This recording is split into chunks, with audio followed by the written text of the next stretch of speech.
మనం ముందుగా మిక్సీ పెట్టుకుని మసాలా వేసుకోవాలి.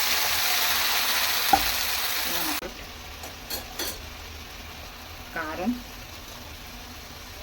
పసుపు, గరం మసాలా అన్నీ వేసుకొని బాగా రుచికి తగ్గట్టు సాల్ట్ బాగా ఫ్రై అయ్యాక ఇందులో కొంచెం వాటర్ వేసుకోవాలి ఫ్రెండ్స్. ఇలా మనం డీప్ ఫ్రై చేసుకొని ఈ వాటర్ వేసుకుంది ఇలాగా బాయిల్ అవుతుండగా కొంచెం గరం మసాలా వేసుకోవాలి. ఈ విధంగా బాయిల్ అవుతున్న దాంట్లో మనం ఈ ఎగ్గల్ని వేసుకున్నాం. ఇప్పుడు ఒకలా కాకుండా కొంచెం డిఫరెంట్గా అన్నీ వేసుకొని ఒక 5 minutes ఇందులో బాయిల్ అయినంత చూసారా, వేడి ఎగ్ కర్రీ రెడీ అయిపోయింది. మీరు కూడా ఇంట్లో ట్రై చేయండి. ఎప్పుడు ఒకేలా కాకుండా వెరైటీగా. ఓకే ఫ్రెండ్స్, టేస్ట్ చాలా బాగుంటుంది. ఓకే ఫ్రెండ్స్, ఉంటాను మరి. Please subscribe.